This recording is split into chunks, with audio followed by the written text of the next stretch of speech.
Hello, everyone, and welcome to this wonderful conversation that we're going to have with some very exciting people in honor of Cap Classique Day, which is actually tomorrow, September 1st.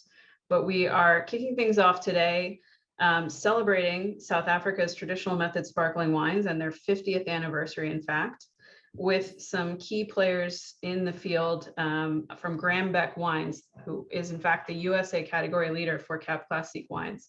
So we've got a conversation with Cellarmaster Pieter Ferreira and winemaker Pierre de Klerk today, which is really exciting. Just a couple housekeeping items as we get going here. This is being recorded, of course, and we'll share that recording with you after the fact. We're also sharing a number of assets through a Dropbox file. And you should have received a selection of wines, which we'll be talking about today, and you are welcome to taste along with us or hold them to taste at your leisure. But let's get things underway to hear from the people at hand. We're going to talk a bit about Méthode Cap Classique wines overall, and then narrow into a discussion more about Graham Beck specifically. But first, I'll turn it over to Pieter and Pierre, have them introduce themselves, and then give us the rundown on these very special wines. Thank you, Tia. Thank you for the opportunity. I'm Pieter Ferreira. I'm the sort of founding Cellarmaster at Graham Beck, which started in the Robertson Valley in South Africa, 2 hours east of Cape Town. And yeah, we've had our 31st vintage this year, and we're very happy to share some really beautiful stories from obviously Graham Beck, and touch a little bit on the greater part of Cap Classique in South Africa. And thank you for your time. I know for some it's still good morning, and for some good afternoon. We really appreciate this opportunity. Everyone, I'm Pierre de Klerk, winemaker at Graham Beck. I've been in the team with Pieter for the last 11 years, and currently I'm having a nice sundowner in Champagne because Pieter has given me a couple of days off for a wedding, and I'm very happy to be here with you and discuss everything together, and looking forward to some interesting conversations and some questions. Please do pop some questions in the conversation box, and please feel free to taste the wines that you got in front of you while we're talking through, and if you have some questions by the time that we start talking about the actual wines that we're tasting, please feel free to shoot away, and we'll try and handle it as we go along. And I must say, I'm much happier that it's 7 o'clock here rather than 10 o'clock in America, because my glass is full. Wonderful. And that's a perfect segue. So sitting in Champagne, obviously the place where we all look to as the sort of determinant of what are traditional method sparkling wines, but let's explore Méthode Cap Classique. I mean, 50 years is nothing to knock. So there's some history here. There's obviously a number of factors that set them apart from other traditional method sparkling wines around the world, and tell us about them. So, yeah, first of all, the term Cap Classique is the reference to a unique South African product. It is derived from the Champagne process, but since the early years, and I mean now we go back 50 years, we never had the inkling to imitate Champagne or be just a copy of Champagne, and we realized that we wanted to be something uniquely South African. So Cap refers to the Cape, where most of the grapes are grown for the production, and Classique is the traditional classic way. So it's the exact same principles that Champagne developed over the years. And it was started in 1971 by a family-owned winery called Simonsig in Stellenbosch. And today we have an association that looks after the sort of the legalities in a way, and then obviously as an association we get together once a year to taste each and everybody's base wines. And we use that as a platform to always improve the quality for future Cap Classiques developed in South Africa or made in South Africa. So the simple ruling, it's a bottle fermented sparkling wine, which means the bubbles or the effervescence is developed by secondary fermentation in the bottle, so it's completely natural. And then you have a lees deposit. We always had a minimum requirement of only 9 months, but we managed through lots of research and development, get a better understanding that it should be 12 months. So the current legislation is moving from 9 to 12 months. So anybody using the words Cap Classique has to adhere to a minimum lease contact time of 9 months, of 12 months from the 2021 vintage onwards. It's a very vibrant category, and you know, we can even see in export terms the growth in the US is really remarkable. It's well over double-digit figures, the growth pattern, and as a category, it grows. So between 4 and 5 years, it doubles up in production. There is 257 registered producers. The association speaks for 104, but you can see it's fairly inclusive as an association because we speak for more than 90% of all Cap Classique produced in South Africa. For my sins, I'm also the chairman of the association, but yeah, we've comes in leaps and bounds. 50 years is not a long time really, but I think if we look back with the celebration of this year, I think it's a category to be recognized in the international market. You can see we have a lonely sort of lonely category leader as a South African in the US, that, you know, we represent virtually 95% of total Cap Classique going into the US. It's really amazing. For those of you who are interested, approximately the latest figures in the 2021 export figures, 30,000 9-liter cases. So it equates to 360,000 bottles, goes to the US. So yeah, never stop drinking, and yeah, please enjoy the wines as we speak. And Pieter, I think this is a good time, you know, we can look back at the category, but also maybe more excitingly look forward to some of the developments to come. And one of those is this move from 9 months of lees contact time to the 12 months. Tell us a bit more about that, the decision behind that, and what you hope to see even, say, 10 years down the road as that continues to develop. Sure. The crystal ball is a little bit hazy. You know, we've had serious lockdowns. I know, you know, we've had alcohol bans. So, you know, it's really tough to sort of see the next 10 years, but I truly believe that the category will continue to grow in the way it has. And I think in terms of Cap Classique, the more and more people start understanding the terminology and that it's uniquely South African, we must probably in future definitely develop 2 tiers. We will have the standard Cap Classique, and then we will have sort of an elite category. I don't want to call it elite because, you know, but we will definitely work on a name. It's a white paper at the moment, and it will be about extended lease aging. Remember, we are moving from 9 months to 12 months. And this must probably, the next year will be something that will have to be a minimum of 3 years on the lease. And we will definitely prescribe in that category definite specific varieties. Currently in the legislation, you can use any grape to produce Cap Classique.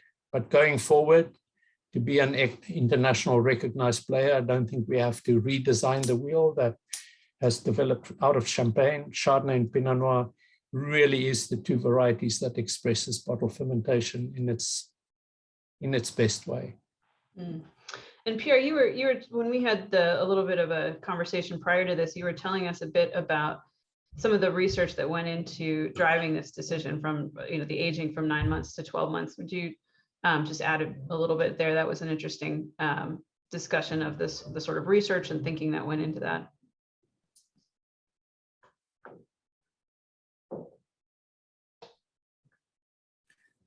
Pierre? I can speak on behalf of Pierre. It seems like he has a bit of a problem there.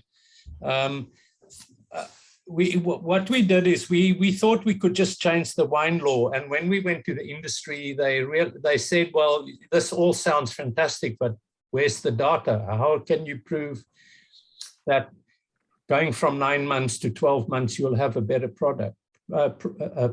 So we approached the Stellenbosch University and the Agricultural Research Council, and we had a Dr. Neil Jolly who did the research for us. There were 7 Cap Classique producers involved, and we followed the wines from 9 months. We tasted at 12 months, we tasted at 15 months, we tasted at 18 months, and we went up to 27 months. And all the data that was captured during this period lay the foundation that it wasn't rocket science, but the jump from 9 months to 12 months is enormous. Can you hear me now? Yeah. Yes. Yeah, sorry for that. It seems like my space bar got stuck. Yeah, it was quite curious to go through that, and an amazing research, because there was quite a few producers involved, and we all just gave some wine in different categories, blends and Blanc de Blancs and Rosés. And it's like Pieter says, it's enormous, the shift in quality just from 9 to 12 months. At 9 months, there really isn't much integration with the acidity and the flavors, the aromas. And the bubbles are really quite coarse still at that stage. And something, call it magic if you want, but something happens in those next 3 months that really changes the wine. And in all honesty, Graham Beck has been at 15 months or more for most of our production years. So we feel that 15 might be the next step. It's, like Pieter said, the wine law in South Africa is slightly archaic, so it's lots of red tape, and it's baby steps to get it to every 3 months. But 15 months, I think, would be a great next step for us to chase. It's a good point. And of course, we'll talk about this in more detail later, especially the wines that we're tasting today are aged for far longer than 15 months. How widespread is that choice to really go beyond these minimums within the group of other MCC producers in South Africa?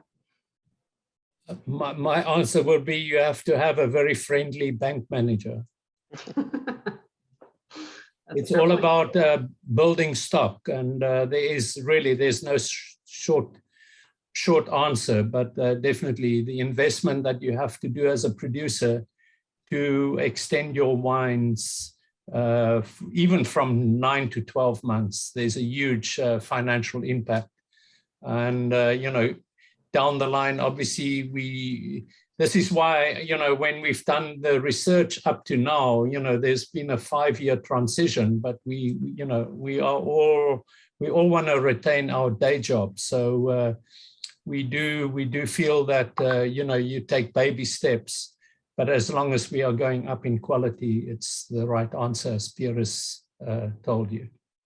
And in the same breath, we can also say that probably about 80 to 85% of the producers of Cap Classique are quite serious about it. You do get the odd person who's in it for a quick buck, but most people are really serious about it. So they're really chasing quality. So most of us play along in this game, that we're really going for the long haul.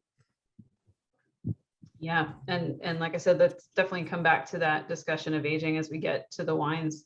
But why don't first we'll just keep moving along a little bit here. Pieter, you mentioned a number of specific dates that are sort of relevant to both the evolution of Méthode Cap Classique wines as well as Graham Beck specifically, and we'll recap them here a little bit just to highlight what's been going on for the last 50 years.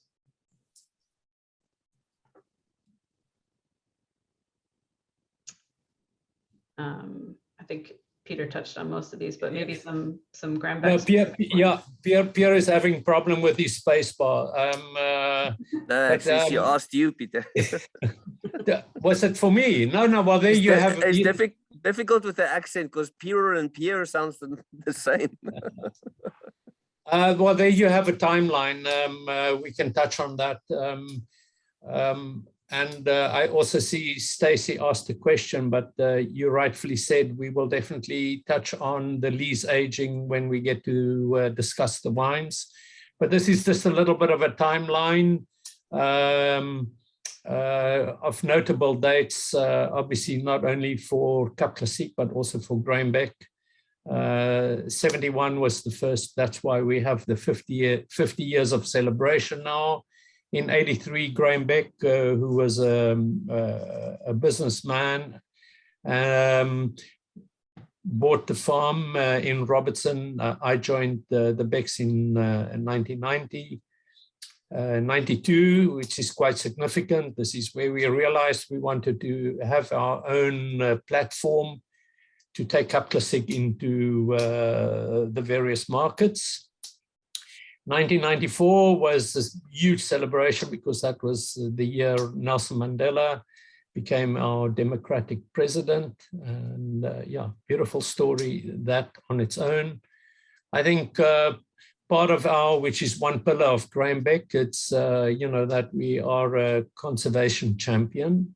And if there's any questions on that, we can elude a little bit on that, but it just means that we tread lightly on the planet and make sure that future generations, obviously the Beck family has 5 children and they are starting to enter and show interest into the wine business.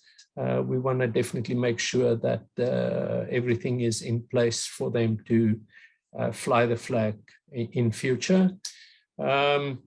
Beautiful story about Barack Obama. We can touch on that if there is anything on that. But yeah, if you are the next president of your company, we will definitely have the wine for you. Pierre and I are a formidable team since 2010. And yeah, it keeps growing. We learn day by day. We have some beautiful research and development that we do at Graham Beck ourselves. And I think there is no other producer that can show you the diversity of research like we do. And yeah, tomorrow's Cap Classique Day, which is always on the 1st, which actually is the celebration for spring in South Africa. Oh, that's the reasoning. That makes perfect sense. Well, let's dive into some more Graham Beck specifics. We've got a couple of slides here that just help narrow down what makes Graham Beck Graham Beck. Sure. Obviously, we located in the Western Cape, which is the southwestern corner of South Africa.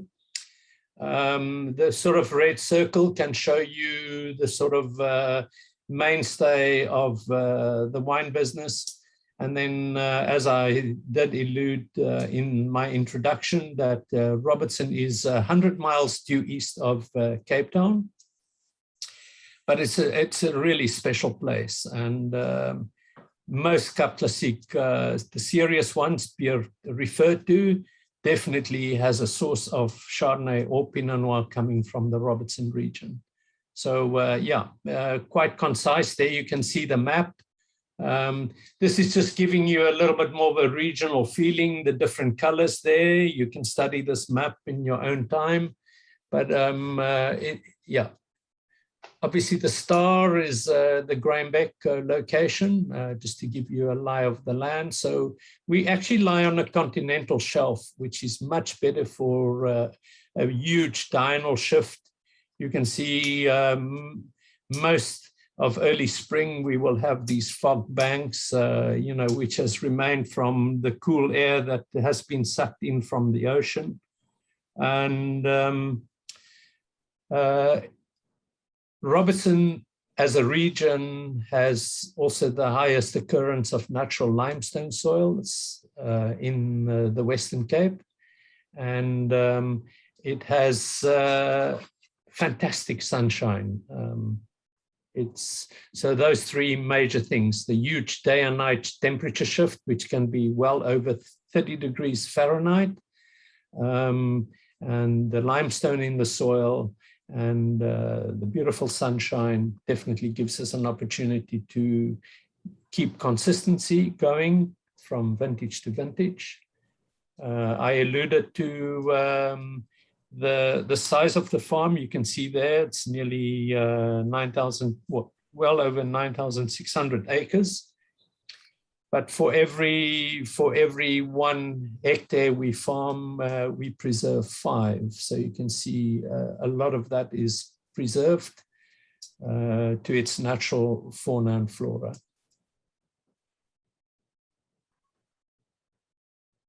Those are just the things I did speak about.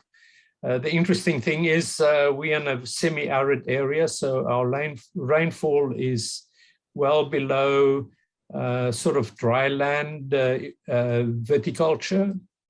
So we do irrigate from our reservoirs or from the Breda River, which is the natural river source. And 70% of all our fruit is homegrown in Robertson. Pierre, you want to just go through a little bit of the production?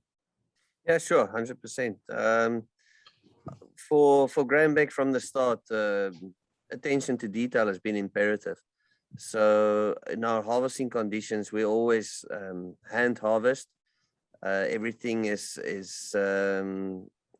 traditionally pressed, whole bunched, and we have a separation of our what do you call it, the fractions, the Cuvee fraction, which would be the first 400 liters per ton, and then after a press fraction that is 250 liters per ton.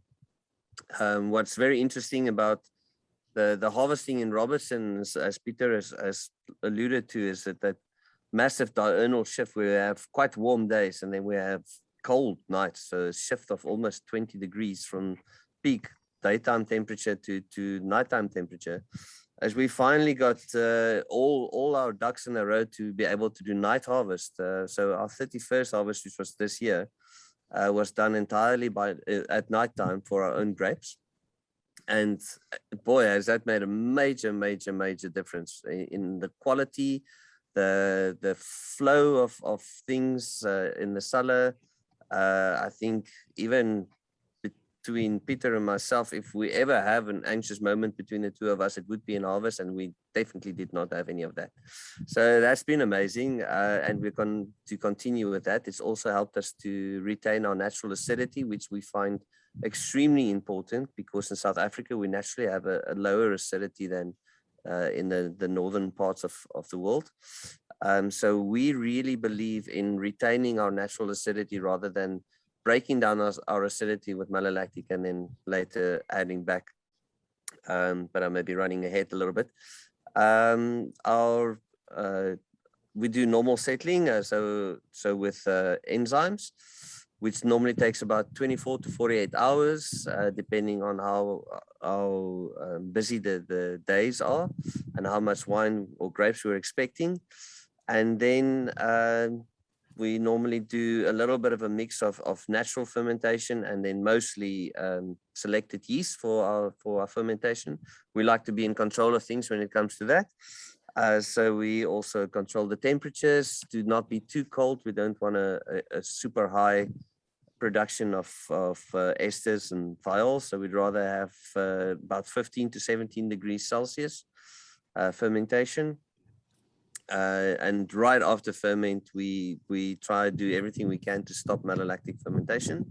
Of course, you always have the 1 or 2 naughty barrels that will go through malolactic, but we try and handle that when that comes about.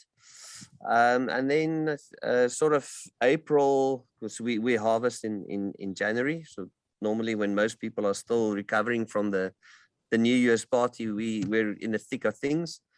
And we have about a 21-day harvesting period. If we're lucky, in some years, we're really compressed down to 14 days. But when it comes to blending, what's really important for us is our perpetual reserve, which Pieter has started 31 years ago, and we're still continuing with it. And what I mean with perpetual reserve is we would refresh every year, almost like a Celera system, a little bit of the current vintage, and take some of the reserve one into that vintage to bring in that sort of golden thread, so that the consistency and the continuity of the blend remains there as a footprint for us. In any given vintage, we'll have up to about 140, 150 different components, which we'll have to taste through to decide what goes into which blend. And that is actually one of the most fun parts of our job. It's just before most of us get on the traveling system, pre-COVID, of course. And it's really amazing to be able to focus 100%, as Pieter has alluded earlier, that from 2016, we've been a specialist Cap Classique producer, so nothing else. And it's given us so much time and opportunity to really focus on blending and concentrating on only Cap Classique, and really viewing each and every parcel to its full potential, to be able to create, in our minds, beautiful Cap Classiques. And speaking of those parcels, you mentioned earlier, of course, that real focus on Chardonnay and Pinot Noir historically for Graham Beck, but it sounds like there's an exciting new addition that you've planted this year, and we'll look forward to incorporating in the future. Tell us a little bit about that decision. Yeah, it's you know, you always have to think of something new and be on top of your game, and not just fall into your what do you call it, your old ways, so to speak. So we have worked before with some Pinot Meunier, and we found that it's really aggressive in any kind of blend. It tends to take over due to South African conditions, making it extremely fruity. So we don't want to necessarily bring it into our mainstay blends just to be able to say that we got all three of the main champagne varieties. But it is curious to think about producing maybe something that could be a single vineyard, perhaps, or it could be a special field blend. So we are trying to broaden our horizons slightly away from, not away from Pinot Noir and Chardonnay. They will always be our mainstays, but to have something more, a few additions in the parcel that can bring some real intrigue and excitement as well. So we are planting some Pinot Meunier this year, very small amount, baby steps, like I said earlier.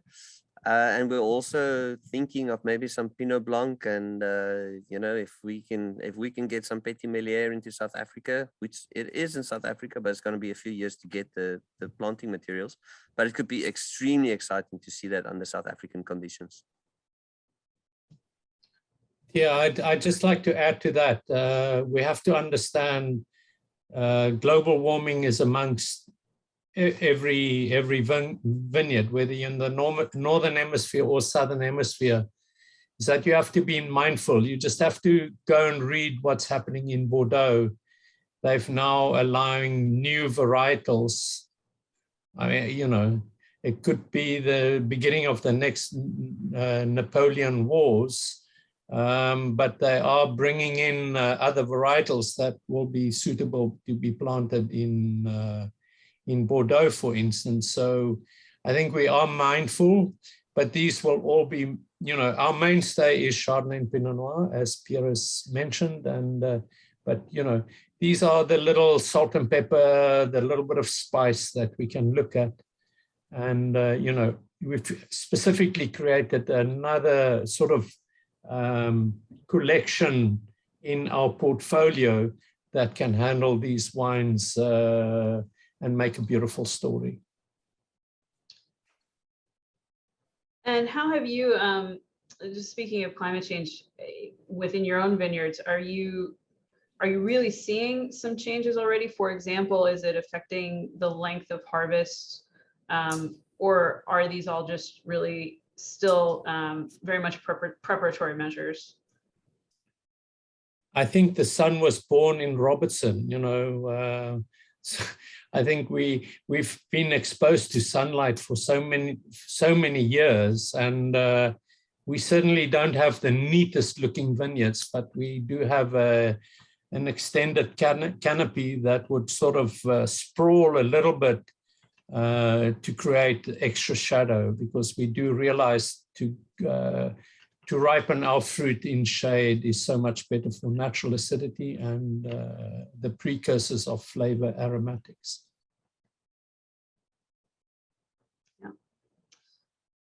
So looking at then, I mean, you produce a range of wines. So looking ahead at how these play out, there's also an exciting new addition to this tier of things, the Artisan Collection. But just talk us through these tiers of Graham Beck wines and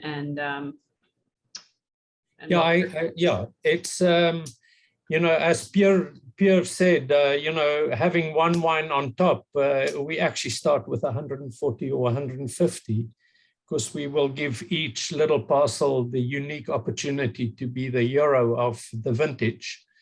But in sort of a marketing sort of understanding, we have a non-vintage collection, which is the expression of Chardonnay and Pinot Noir. When we get to taste the wines, we will allude a little bit more detail on how we interact Pinot Noir and Chardonnay for the white blend and the rosé.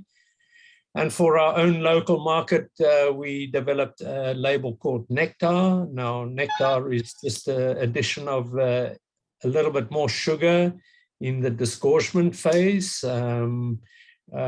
A wine that's not really available in the US, although I know Clay is listening in. Maybe Clay can just allude to specific markets that we are taking the Nectar into. And then we have a beautiful collection called the Vintage Collection, which is the best expression of Chardonnay, the blue label. It's 100% Pinot Noir, Chardonnay from the estate. We have a Pinot Noir Rosé as an expression of rosé. And although you are tasting the Brut Zero, we will touch on Brut Zero because we do have a name change. But that is showing a wine with no added sugar in the disgorgement stage. And then the halo that drives everything is Cuvee Clive, which is our prestige.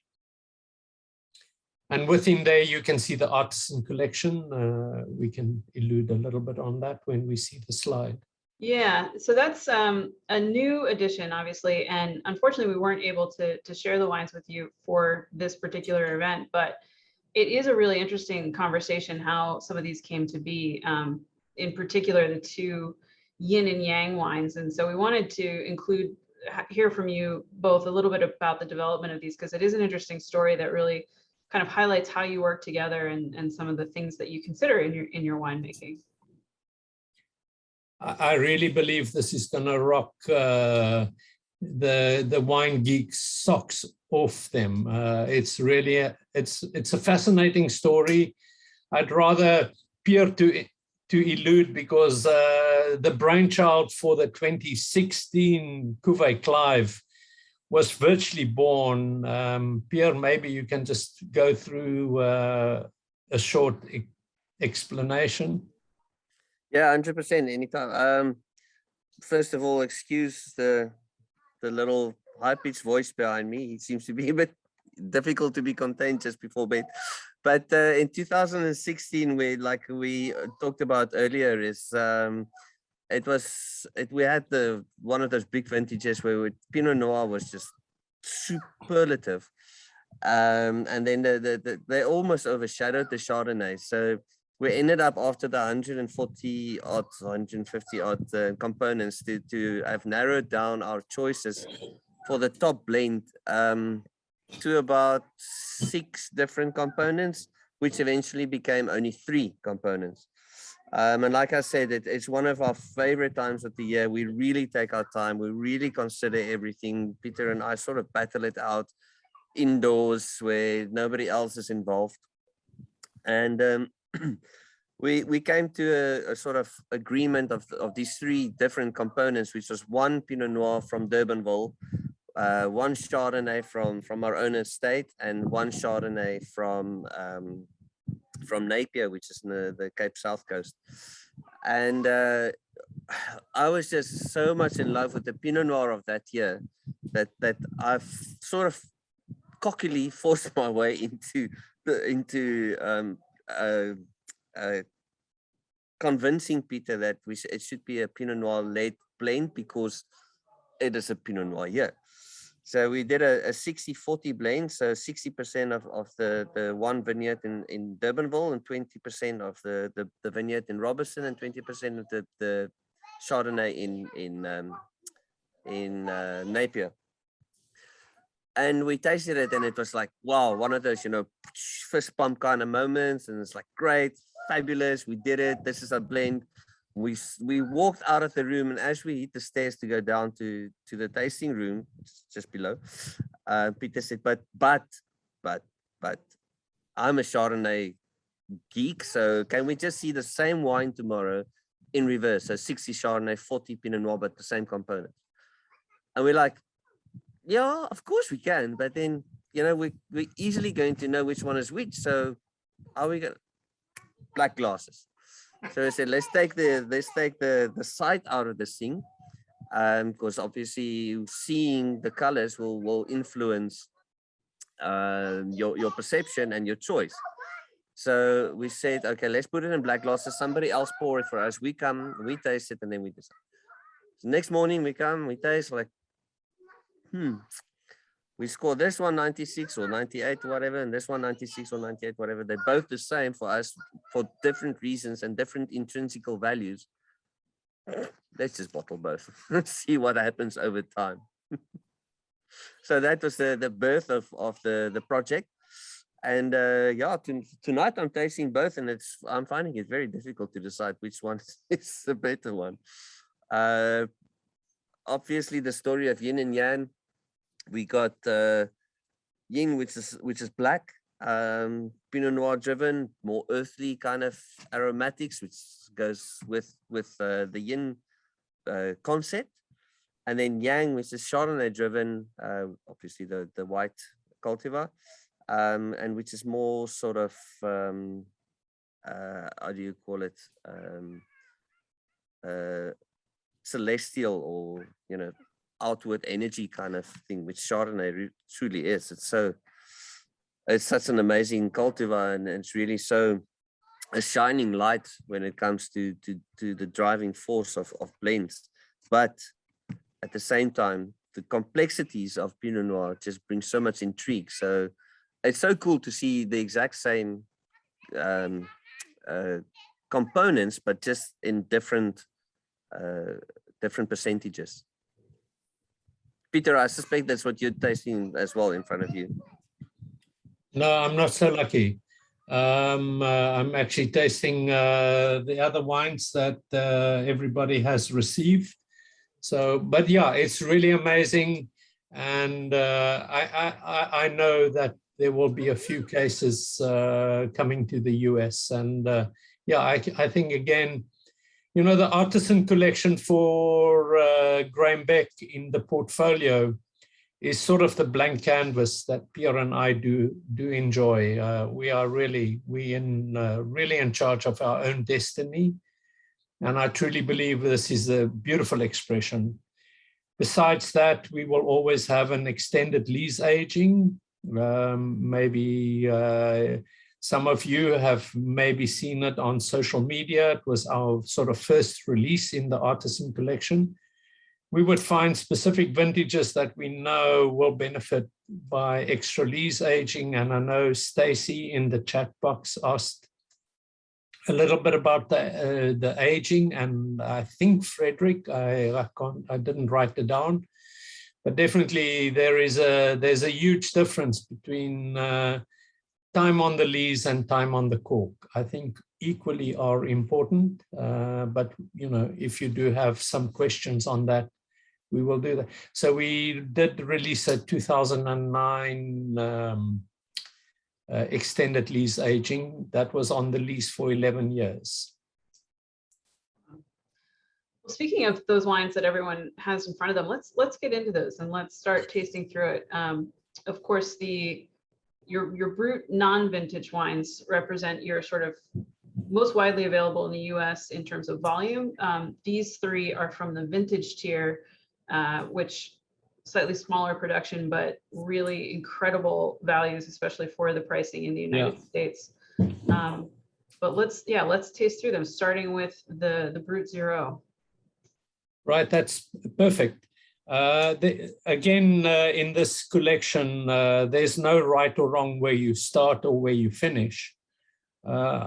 We've just learned through our travels that it's quite nice, and it's something that we do at our winery as well. When we've tasted the non-vintage rosé, you know, a lot of people just say, well, we'll classify some as a non-vintage and, you know, bottle the rest as a vintage.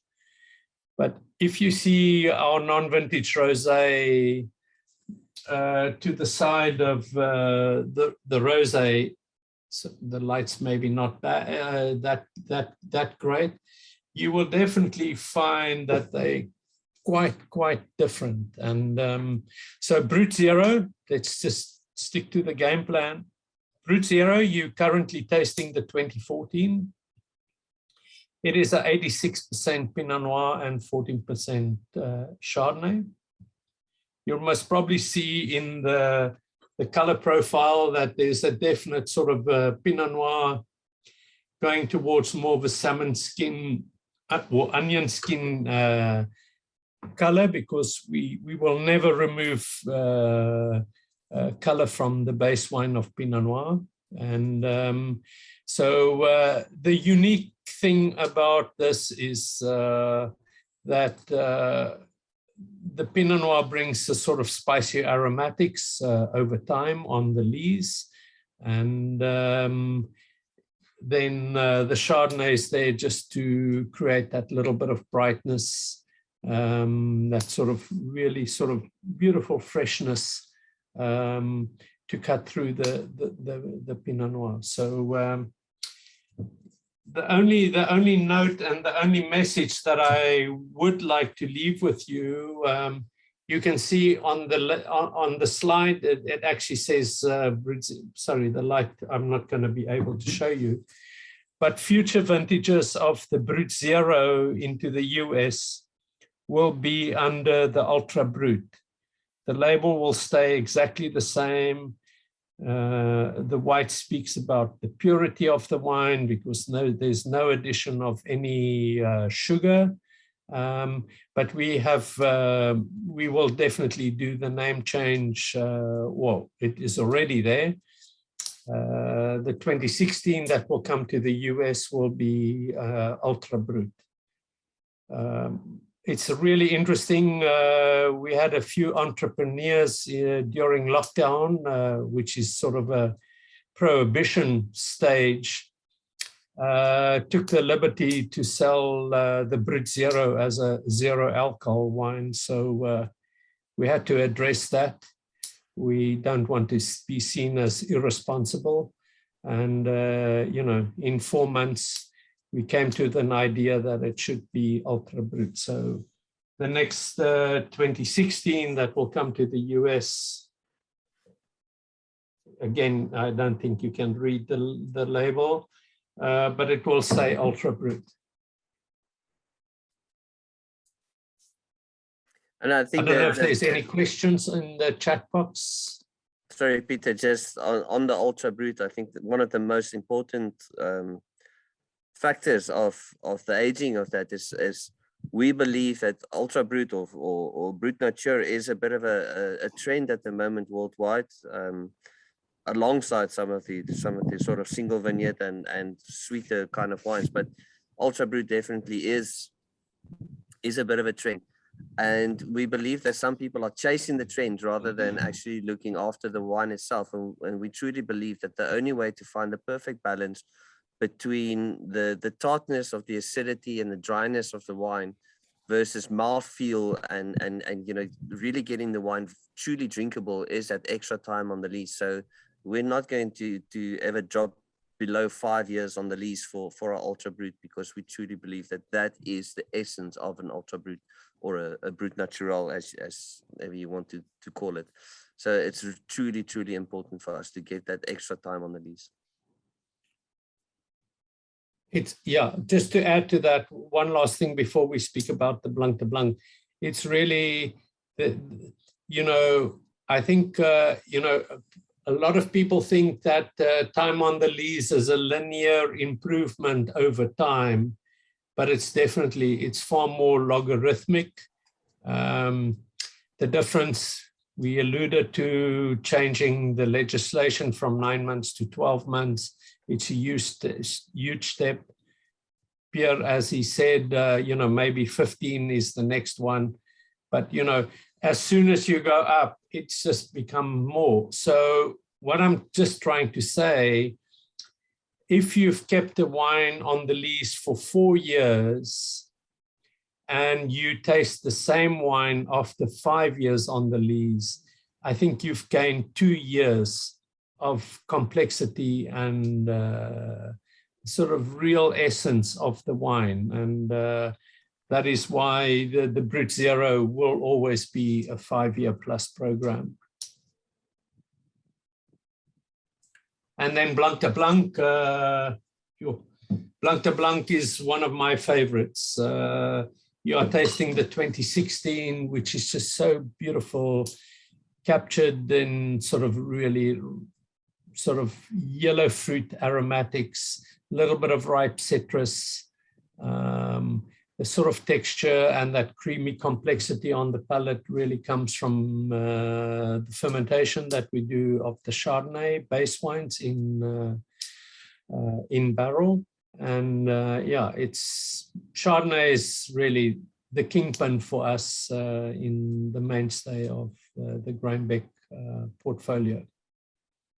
As you can see, we will share all this information with you. There might be a little bit of 2015, which was a super vintage out of South Africa, still available in the US. But the 16 is just so gorgeous, mouth-filling, beautiful, rich, ripe flavors. And it's one of my favorites in the lineup of Graham Beck. I think if anybody ever woke either Pieter or myself up in the middle of the night and say, show us your best bottle in your fridge, there will be a Blanc de Blanc in the fridge at least. Because we both just absolutely love this style. If you can get your hands on some of the 2015, please go buy it and keep it for a little while, because 15 was, like Pieter says, a rock star vintage. It was just, everything went right. The growing season was almost perfect. We never had any heat spikes. We never had any problems with disease or anything like that. So it was just fantastic. Where 16, like Pieter also alluded, is really much more rich and full-bodied and full-flavored. And even though it has, like you can see on the analysis there, it's got a very decent acidity and the perfect pH. It was definitely more voluptuous in its aromatics, and therefore probably better suited to slightly richer foods as well, and might be better to drink slightly younger than the 15 might be better to age. But both of them will certainly lighten up the conversation in any room whenever you bring it to the table. I just want to point out, if people, the wines they're tasting tonight, if they turn to the back label and you look at the bottom left-hand corner, we actually declare the disgorgement date.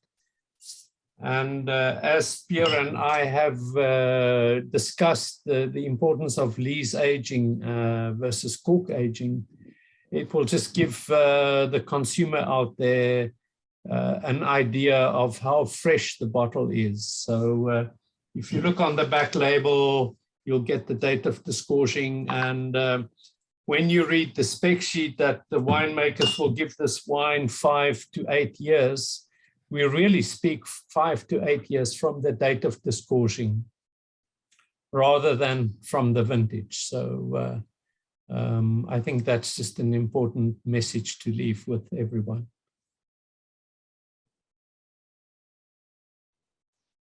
And then, of course, our rosé, and I just want to verbally point out, in the U.S., this is called the Brut Rosé.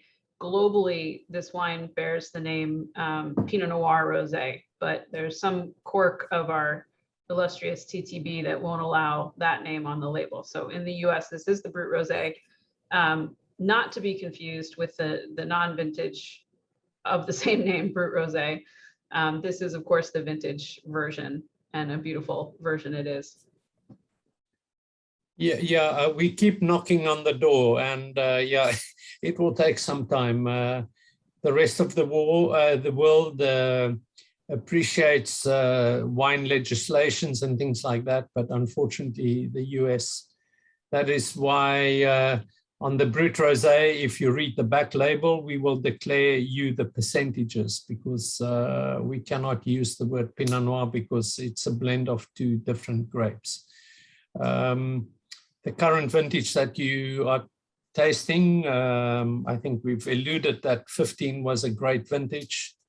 This is really unique. This is not a blend of those 150 parcels that we start off with, and Pierre and I will sit down and we'll taste and retaste and retaste, and all the cherries will go to the top. This grape is actually made prior to pressing. So we will have 4 loads of Pinot Noir and 1 load of Chardonnay grapes going into the same press, and we do a co-pressing. I think Pierre mentioned about the field blend, and this just gives you an idea pretty much that is how this wine is made. And we truly believe the natural acidity of the Chardonnay just fixes the color into a beautiful sort of salmon pink color. And yeah, it just is really part of the signature of this wine. I think, Pieter, we would be remiss if we didn't tell the story of the actual reason why, or how the wine came about. So it was a bit before my time at Graham Beck, but Pieter will correct me if I'm wrong. In 2000, we had our daily vintage meeting where the viticultural team and the wine team come together, and we speak about what happened during the day, what's planned for the next day, and perhaps even the rest of the week, and how the vineyards are ripening.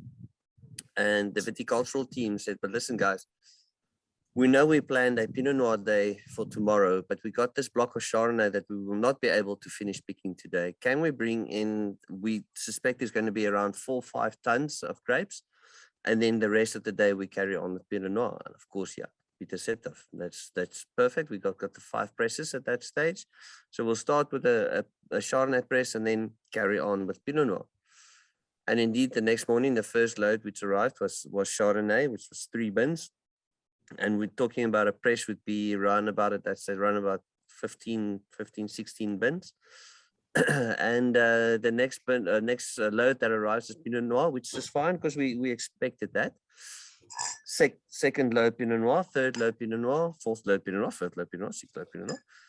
And by the time the third press was fully loaded, Pieter is like, what's going on with press number 1? It's not running at all. And the guy who's in charge of the press says, sorry, but there's only the 3 mints in there. We can't press because you can actually destroy the bladder. You can really put the press out of function for the rest of the harvest. So he phones the guys like, where's my Pinot Noir? Come on, guys, this is a big day. We got to get, my Chardonnay, sorry. We got to get going. And I said, oh, we were just drawing straws to see who's going to come up to the cellar to give you the bad news. We had a terrible miscalculation. It wasn't 4 tons of Chardonnay that was left, but only 4 rows of Chardonnay. So everybody's already in the vineyard. We can't turn them around. So I could just imagine Pieter on the phone on that day. But obviously the final decision was put some Pinot Noir on top of the Chardonnay. We'll cook the books later. We'll see what comes out there. We'll keep it separate and then let's just get going. And I think, Pieter, maybe you can take us through what you tasted that day, but something magic must have happened. No, there was a definite, it's a lasting impression, because definitely all of a sudden obviously the juice had like a little sun-kissed color, which we knew came from the Pinot Noir. But after fermentation, comparing this to the other components of Chardonnay and Pinot Noir, this wine was just so much more spicy. It had aromatics that I've never tasted before. And yeah, that's how our vintage rosé is born, and we haven't changed the recipe since. The percentages might change, but again, you know, we are exposed to the vintage, and what the vintage brings, you know, that will be the vintage going forward for rosé. And it remains our favorite mistake to make every year. We actually even planned our new pressing house to be able to make that mistake every year as well as and however we want. So it looks crazy. I mean, we'd love to share you a little video, but I you know, I didn't think about that tonight. But Taya, I will definitely send it you on. It looks like a massive mistake because today we have extremely gentle handling of our grapes coming from the vineyard. We have 2 conveyors that takes the whole fruit to the press. So we have one conveyor feeding Pinot Noir and the other one Chardonnay. So you can imagine these 2 meeting in the same press. It looks like a big mistake, but it's the secret. That would be wonderful to get some video of that. I think that'd be really fun. I'll send it to you, yes. Yeah. Well, we are just at our hour mark here. So if there's any further questions, happy to address those. But thank you, Pieter and Pierre, for your time. I know it's late for you there. Got that wonderful golden hour light on you, Pierre, sitting over in France. That's just gorgeous. I'm not jealous. I'm not jealous. I can tell you that. Not at all. You should. Yeah. And of course, once again, you know, we'll be sharing the recording of this video. We've got the Dropbox file where all kinds of assets will be. And for anyone who's joined us today, or even who's listening to this in the future, any further questions, don't hesitate to contact myself, Taya Schlendorf at Benson Marketing Group, or Lauren Liebler, my colleague, who many of you may have been in touch with.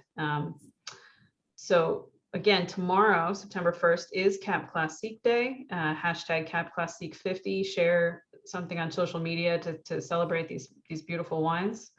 And hope you have enjoyed this tasting and certainly this discussion with Pieter and Pierre. And we look forward to talking and tasting with you again in the future.